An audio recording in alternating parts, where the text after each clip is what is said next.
जम्मू कश्मीर के झंडे को लेकर दिए गए उच्च न्यायालय के एक आदेश पर बहस शुरू हो गई है। कोर्ट ने राज्य सरकार को आदेश दिया है कि सरकारी इमारतों और संवैधानिक पदों पर बैठे लोगों के वाहनों पर राज्य का झंडा फहराया जाए। न्यायालय ने Jammu Kashmir prevention of insult to state honour act 1979 पर अमल करने को कहा है। राज्य के झंडे की अहमियत का जिक्र करते हुए न्यायालय ने कहा कि देश में जम्मू कश्मीर ही एकमात्र राज्य है जिसका संविधान सभा ने अपना झंडा अपनाया है और संविधान में इसका प्रावधान है। न्यायालय के इस आदेश पर पैंथर पार्टी ने विरोध किया और इसे लेकर प्रदर्शन किया।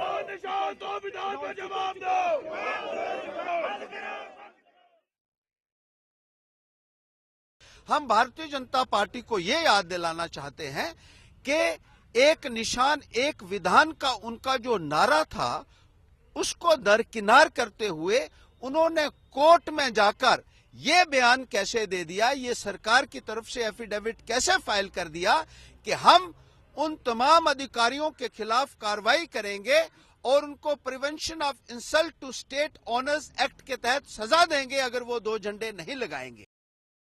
हमारे राज्य का अपना एक संविधान है, जैसे उसी संविधान के तहत हमारा एक अपना झंडा भी है। जिस तरह हम अपने देश के झंडे की इज्जत करते हैं और उसकी अहमियत को समझते हैं, वैसे ही हम ये मानते हैं कि राज्य का झंडा जो है उसकी भी उतनी ही अहमियत और उतनी ही उसकी इज्जत होनी चाहिए। वहीं सत्तारूढ़ पीडीपी ने कहा कि कोर्ट ने जो भी आदेश दिया है वो कानून के हिसाब से दिया है। हमारे जम्मू कश्मीर रियासत की यही खूबसूरती है कि जहां पर हमारे पास एक और संविधान है जिसको हम फॉलो करते हैं, उसके अलावा ये फिर भी इसके होने के बावजूद भी जो है हमारी स्टेट जो है वो हिंदुस्तान का एक अभिन्न अंग है और अगर हमारे पास एक और एक्स्ट्रा फ्लैग है हमारे पास अगर, तो हमें इसकी रिस्पेक्ट करनी चाहिए। उधर केंद्रीय मंत्री जितेंद्र सिंह ने इस सवाल पर कहा कि इस पर बात न करके जम्मू कश्मीर में हो रहे विकास पर बात करनी चाहिए। विश्वास है प्रदेश की सरकार सक्षम है हर प्रकार की स्थिति से निपटने के लिए, और ये बात हमें ध्यान में रखनी चाहिए कि पहले की तुलना में अब की परिस्थितियां बहुत बेहतर हैं और आम युवा जो है कश्मीर घाटी का, प्रदेश जम्मू कश्मीर का भी और जो कश्मीर घाटी का विशेषकर, वो चाहता है कि फिर से सामान्य हालात बने और आदरणीय प्रधानमंत्री श्री नरेंद्र मोदी जी के नेतृत्व में जिस प्रकार समूचा देश एक विकास यात्रा पर निकल चला है, वो उस विकास यात्रा का हिस्सा बनना चाहता है। और इसी मुद्दे पर ज्यादा जानकारी के साथ फोन पर मौजूद है पवन हमारे साथ, पवन शर्मा। पवन, जिस मसले पर विरोध कर रहे हैं पैंथर ने कहा, पैंथर पार्टी कहती है कि भाई एक झंडा एक विधान की बात करते थे बीजेपी, लेकिन अब क्यों ऐसा हुआ? तो सरकार के सहयोगी हैं लेकिन इस पर विरोध जता रहे हैं। पैंथर्स पार्टी का विरोध प्रदर्शन। देखिए, पैंथर पार्टी का साफ कहना है कि भारतीय जनता पार्टी जो है ये पहले एक विधान एक निशान की बात करती रही है, लेकिन पीडीपी के साथ सत्ता में आने के बाद ये लोग दो निशान लेकर चल रहे हैं। तो हालांकि हाईकोर्ट का जो ऑर्डर भी है कि जो स्टेट फ्लैग है वो हर कॉन्स्टिट्यूशनल पद पर बैठे लोग अपने वाहनों और बिल्डिंगों पर भी लगाएंगे।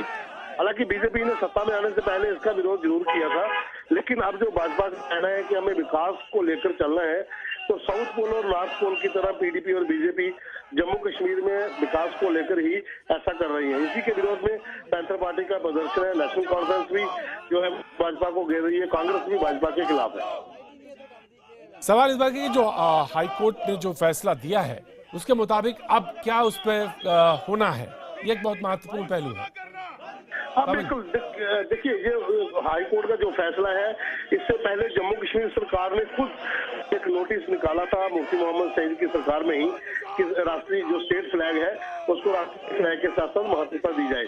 तो उस समय भाजपा के कुछ जो विधायक थे उन्होंने स्टेट फ्लैग नहीं लगाया था, लेकिन अब जो हाई कोर्ट का ऑर्डर आया उसके बाद ये इम्प्लीमेंट करना बहुत जरूरी होगा हर कॉन्स्टिट्यूशनल पोस्ट के लिए और बिल्डिंग के लिए। लेकिन देखिए, भाजपा का ये कहना है कि अपने अपने विवेका की बात है कि क्या करेंगे, लेकिन इसका असर तो जरूर पड़ेगा। जो हाई कोर्ट का ऑर्डर है उसको इम्प्लीमेंट तो करना ही पड़ेगा। यानी अब जितनी भी सरकारी गाड़ियां हैं और वाहन है और बिल्डिंग है उस पर लगाना लाजमी होगा। बिल्कुल बिल्कुल बिल्कुल, हाईकोर्ट ने साफ कर दिया है कि कोई भी कॉन्स्टिट्यूशनल जो पोस्ट है या फिर जो उस अदारे के अंदर जो व्यक्ति बैठा है उसका वाहन है, वहां पे राज्य का फ्लैग नेशनल फ्लैग के साथ जरूर लगेगा। शुक्रिया पवन जानकारी के लिए। तो पैंथर पार्टी का विरोध